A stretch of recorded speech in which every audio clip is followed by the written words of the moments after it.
Hey buddies, welcome to AmassGames. My name is Simon. Today I'm going to show you how to set up, play and review the game Viscounts of the West Kingdom. Now any of you who have seen these kind of videos before know I actually take everything out of the box and completely show you how to set it up. There's a little bit more of a setup to this game, so of the 1% of the videos in the playlist how to set up, play and review, which you can find on the channel, you'll notice that actually on this particular occasion it's rare, but I'm actually going to have it partially pre-built, and what I ask you to do is just to pause and prepare things as I do it. So what I am going to show you is how to put this castle together. So this castle is representing a class of the game whereby you could be scoring some victory points, and you're going to move all these pieces in together and then help it to basically clamp into place. Now, these are modular boards. There's no set order to how you wish to do it. So you can, of course, mix and match these pieces, these 6 pieces, and you can, in fact, use the other side of the board as well. Now, on the games I've played so far, and as of the time of recording, I've got the second most amount of logged plays for this game in the month of May. I've just been using this one certain setup, and to be honest, I am keen to try out other variations.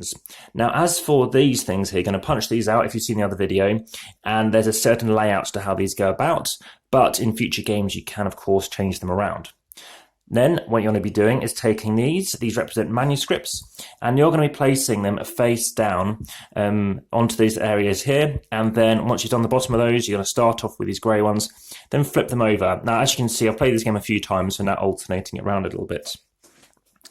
Okay, now aside from that, you're then going to have these cards here, and what you want to be doing with these cards is shuffling them and deal an equal amount at all these locations. There's typically about 7 cards each, and once you've played the game, especially as I'm setting up as a 2-player game, I tend to find you won't go through more than half of these cards, and then once you've played them, just put them to the bottom of the deck. You're then going to take some cards here. These represent deed cards, and again, setting up for 2 players, there's the only real thing to do for 2 players is you're going to place 12 deed cards on top, place a prosperity card, and the rest are going to go at the bottom, and that's going to be one of the ways you could be scoring. I'm going to leave them just out of shot there. As you can see, not everything is fully in shot. It doesn't matter. I'll give you full examples of what can happen on one of those modular boards, and as you can see, it won't be affecting anything. You're going to have some debts, so similar to the other West Kingdom games where you have some debt cards, and so equally you're going to have 12 in those. This is a time pile. What I mean by that is this is an indeterminate amount of rounds. What's going to happen is you are eventually going to trigger reaching one of these poverty cards or the prosperity card, and that's going to cause one more final round of scoring. Now, you also have a first player marker, so you can say that we can start with that. Let's move it down to the left-hand to right-hand side. And by all means, please hit that like button and subscribe as well as the notification bell. Of course, if you don't like it, just let me know in the video, send a comment. But of course, any goofs, any questions, just let me know throughout the video. And lastly, check out the description for any more updates. So, I tend to play least like the board if I can in most games. So in this case, I've gone with yellow. But to be honest, I'm keen to play with red and all the other colours. Just to let you know, I've got red just out of sight here. And this will be a setup, as I said, for a 2-player setup, not doing any solo rules on this particular occasion. So you have a Viscount. I'll come back to the Viscount. That's going to go onto the board. And you can have various things. You've got workhouses, guilds, and workshops. And they're going to go onto these player boards here. So make sure this chap is over on the right-hand side. So you have 3 of them. You've then got these guys in the centre. And then you're going to have, on the left-hand side, the more rounded ones. Okay? So everyone takes a player board looking like that. And it's ensuring it's all fully in shot. You're then going to take a respective colour. Now for yellow it is a bit faded. If I show you red, red stands out a bit more similar to the actual colour that they are. You're going to take 8 of these cards, and you will be shuffling them, but you'll be shuffling them more in a moment. Now what you'll be doing is, depending on who's starting player, so of course it's me in this occasion, you're laying out 3 of these cards here. Now I've gone through a number of these, so I've got some left to try out. So these are going to go there. You're also going to take 3 of these cards without looking at them, placing them out here. Now, starting with the person to the right of the starting player, so it's going to be the player over here, the red player, who we can leave just about in shot. They are going to pick one of these locations. As an example, let's say they pick here. What they're going to do is they're going to pick that card, and it means it's where they're going to start. So they're going to start in position 4. So position 4, we look around the map, of course, been randomly laid out, so it's not 1, 2, 3, 4, 5, 6, but 4 is here. They're going to take that, and they're going to take their respective card. And now it's my turn. Now, what I can choose to do, actually, I'm going to show you this one as an example instead. I'm going to take 3, and I'm going to go here. and I'm going to take this one. So you've got to take the pile it comes from. Now, in a 2-player game, or however many players you're having, you're going to have the amount of cards, the amount of columns of cards, equal to the amount of players plus 1. So there you go. As an example, I'm going to take this one. So I've taken a 3. What I do is I take this card, I take the resources on it. Of course, the opponent does the same. You're taking what it is, which is 2 inkwells. I'll explain what they're for later. 2 coins. I do have the metal coins, but I'm not going to show it for you in this video, just the time being. That'll be in a different one. And then also you're going to take these cards. So already this time pile is starting to tick down. I'm taking 1 debt and 1 deed. And there we go. I'll come back to how those score later. And yeah, I also got to take a manuscript, it looks like. So I'm going to take one of these things, which is quite handy to explain. So for the time being, I'll just take one of them. And again, leave it just kind of in shot. So again, this is now flipped over. It's just going to tell me some stuff. I tend not to worry about it, but to do the scoring, and I'll come back to that later. Okay, so remember, I did take the extra card. Now this gives me some resources, so I can take either an ink pot, I could take some stone. Let me show you what stone looks like. And I could take gold, which is orange, but it's because, of course, yellow would clash with that game. And it has an X. So now you're going to take your cards, you're going to shuffle them up and place them to the left of the board, drawing 3 cards.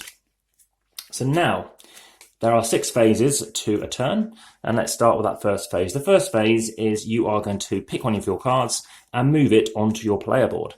So let's just move it into shots so you can see everything I'm doing. And I could pick, let's say I pick a squire. What that means is it's a special symbol, the fleur-de-lis, the orange, the yellowy gold symbol, and that lets me do certain things. Now that might not be the first thing I want to do on my turn, but I'll be now going through the various things I can be doing. Now you look and you do the movement phase. The movement is equal to the number in the top left. In this case, I can go 2 positions. I can go 1.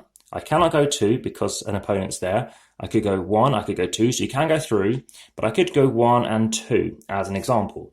Now, if I want to use a symbol on the card, you're basically looking at what else is on here. There's another fleur-de-lis, which is another reason why I've zoomed in a bit, so you can see more of the detail in the imagery. 1, and there's a 2 there because that hasn't been taken yet. And if I want to, I can choose to build and get someone into the castle. It's one of these options. So for right now, I'm going to tell you about this one. This is building people or getting people into the castle. So getting 2 people in the castle, I can get 1 person in for 1 fleur-de-lis. But if to get 2 people in, I need 3, and then 5 to get 3, 8 to get 4. I have 1, 2. I can spend a gold as a third one to bring in 2 people. So I take 2 of my workers and I put them in the castle. If I happen to have had a third person in, then what happens is 1 person moves up and it automatically gives me an ink pot and a stone on this occasion, and they do that. If ever there are more than 3 people in there, with anybody else's, then what happens is you can choose to send them back to their piles.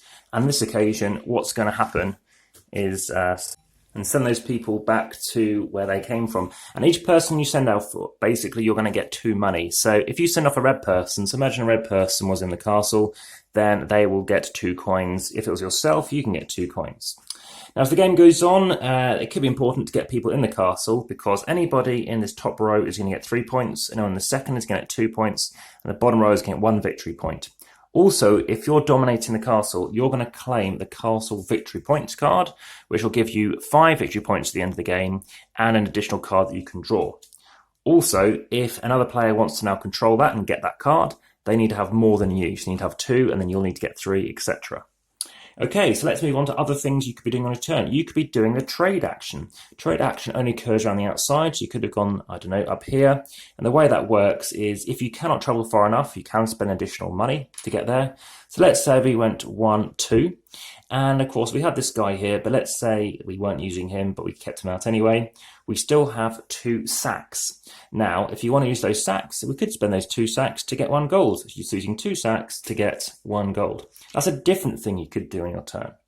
Okay, that's the third thing you can do. And the third thing you can do is to build. Again, we have 1 build icon, and the building icon requires you to have at least 3. So we already have 1 stone. So we have 1 stone and we have 1 builder. If we look through the other cards that we had, if we didn't play the squire and we play the labourer, and it still cost us 2 to get there, we have 1 hammer, 2 hammers, the stone represents a 3rd hammer basically. So we have 3 hammers, we can get out this building down here. And you can pick one of these. You can choose to lose a card, you can choose to watch out for that, which I'll come back to, and you can choose to gain an extra card at the beginning of the next turn. So now I'm going to place out somewhere around here, and right now I'm going to place it out, let's say here, to draw another deed card. Okay, so now I've got 2 deed cards, and you have to notice you stack them on top above each other, not below each other. Okay, so then what we move on to is you can then buy a card or discard a card. In this case, you're looking to buy a card, and at the right moment, I'm here, so I can buy this card. I have 2 money. Let's say I buy it. I buy this card. Now, let's show you a different example of other cards. If I happen to have bought, say, this card, this immediately triggers, because that's more of an interesting effect, to be honest, in my opinion. And this will move your despair marker, your corruption marker, to the right one. Now, that occurs, and then, of course, you get this ability. But, of course, we did this one over here. And we take this card. And the reason why we might want to get it is maybe there's better cards, or you're going to get other cards to give you other things. So let's talk to you about what else we could be doing. So the 4th thing is the Cleric. So the Cleric is when you go down here, and what you're trying to do is you're trying to transcribe this manuscript. Now, we've got 1 Cleric symbol on the board, and what you're trying to do is also get ink pots. So 1, 2, 3 Cleric symbols currently. Well, that's nowhere near enough. But if you did have enough, let's say we did have 6, and you're spending these ink pots, or maybe you've got various other cards, then what's going to happen is you can then claim it. Now, this will give you some victory points in the game, which I'll come back to. And also on this occasion, however many flip deeds, you'll also earn victory points. Let's leave that to one side, and I'll explain that later. So that's the 4 different things you can do. Then look at the corruption. Well, there hasn't been any. But in this occasion, if you had this one off, if you had 0 skulls visible, then you can move this one to the right. So basically, you've been a bit less skullish, let's say. And finally, you draw on cards. I've got 2 cards. You draw a 3rd card from your shuffled deck, and that's going to be useful for your next round. This whole thing will take around under a minute, typically, for me to play. Others tend to play a bit longer than that. Okay, so now it's your opponent's turn. So that's pretty much summarising everything you'll be doing. Let's talk about how scoring works. Now, there is a very good, well, I say good, I called it okay initially, and then I've kind of increased my view on this to basically being an okay or to a good app. So you're going to click VIscounts, click who's playing, let's just say a couple of players. Points for each set shown on the player board. So now what we're looking at is the various things that could be occurring. So in this instance, for example, is there anything else that we could be looking to score for? So let's say talking about buildings. So I've only covered off 2 buildings currently. I'm going to score 5 points. If I cover off anything different, then I'll score a different amount of points. Then you need to see how many points you have in the castle. So we've talked about that. And what you're doing is just topping in here, and you can either go left or right, and there are minus options, but of course it won't be relevant for this one. And you can, in fact, just type it in as well. Okay, and now what you can do is move on to the next zone, which is points for victory points per set. So this is what I'm talking to you about this. If I happen to have 3 of these black ones, then you can claim a special Cleric card, which looks like this. And I happened to claim one in the last game. So if you claim the black one, so you have 3 of them, you'll get 3 points at the end of the game. And you've now got another Cleric symbol you can use throughout the game. If, and this is what I happened to do last time, is go for different types of ones. Let's say I've got a yellow one here. You're going for different sets. So if you have one of each type, and there are 4 different types, then what you're going to be scoring, we need the blue one, which is just, it shouldn't be visible, but you can just about see it there, is you're going to score 4 times 4, 16 points. If you have another set, like here and here, then that's worth 4. And if you have to get this guy here, then that's worth 9. So you've got 9 and you've got 16. And if you happen to have another yellow, and let's say another yellow, that's just 1 point each. Okay, so that's going to give you 9, 16, 1 and 1. And also we've got scoring going on here. So if you flipped over any deed cards or debt cards, then that will, in this case, it's 1 off. Over here, though, you've got certain victory conditions. So however many sacks you have, for every 2 sacks you have on your cards, so any cards that you've bought, these are for your standard cards, but if you've bought any others, you're encouraging yourself to try and get more of them because you're going to get some more points on here, and also do with people as well. So that's how you can score for the sets. And then we move on to the next bit, and we're looking at points on each printed card. So sometimes you might get points on certain cards as well. Moving on to the next zone, again, any of these debt cards. So if you have any of these at the end of the game, then of course you're going to lose -2 points. And then moving on, you're then going to go on to required and achieved debts. So if you happen to flip this over, you're actually going to get yourself either gold, stone, or an ink pot.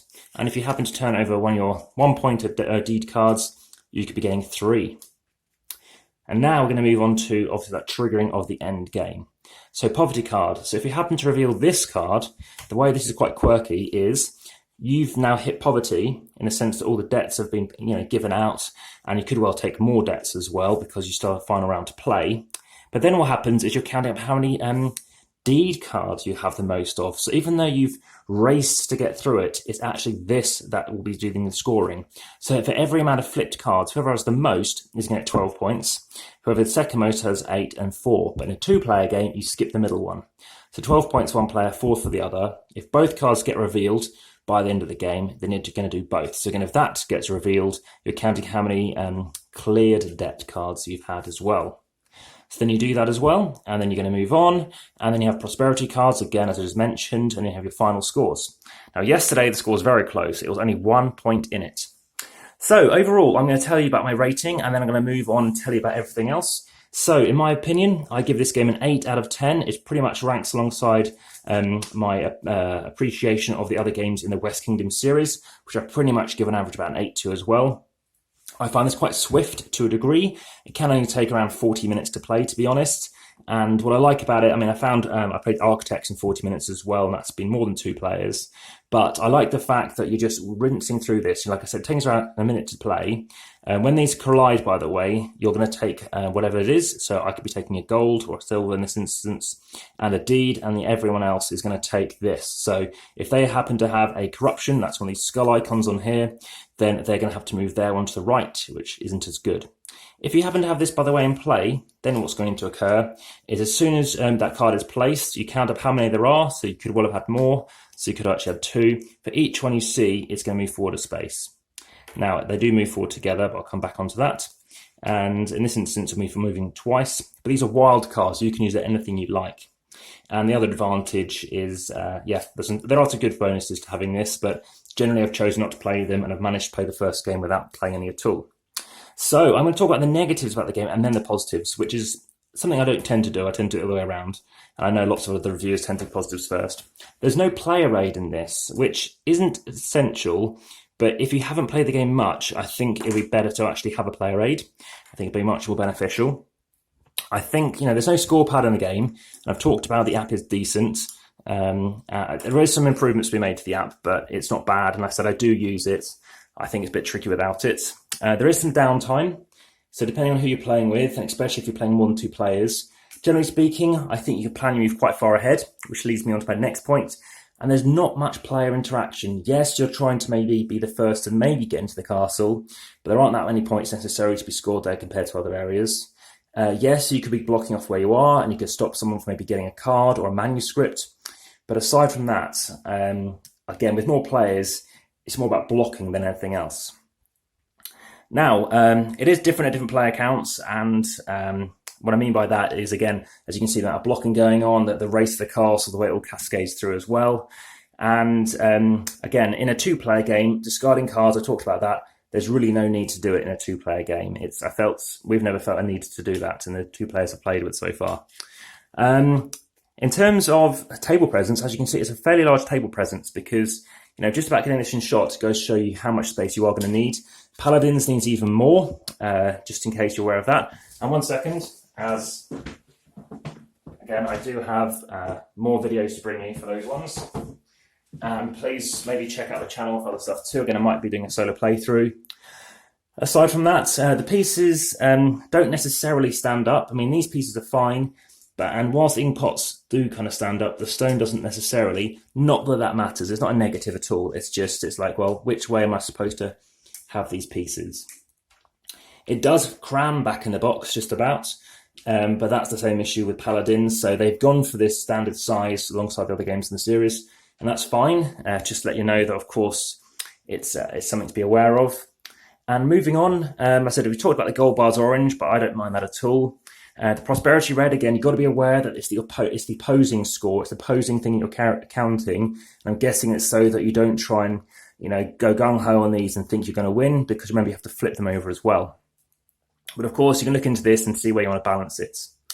As I said, there's not too much interaction, so it depends if that's the kind of game for you. I think there's a little bit more interaction than the others. There's a bit more of a sandboxy nature to this. I think Architects kind of is too, and in a way you're using movement as a resource, because you need to be using your playing cards to see where you can go. You will go through the board at least a couple of times typically. And yeah, aside from that, let's move out onto the positives. So I do like that sandbox nature in games typically. I like the fact that it's relatively fluent. I think, you're picking one of these actions and doing it. You're trying to do the most efficient one possible potentially, and there are various places where you can convert stuff.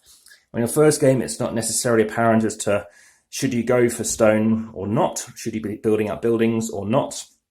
Each building you do unlock different things. And for me, at least, I found it a bit tricky to unlock them, but opponents have been fine with that. Making sure, of course, people know that they've got to take their bottom ability as well. And when some cards come out, you do get immediate bonus. In this case, when this drops off, you will actually gain a resource, obviously of your choice, one of those 3 types. And the same with any other X symbol. You have other symbols whereby as soon as you play it out, you're going to get a stone. And other ones whereby throughout the game, whilst it's on your board, you can be flipping things over as well.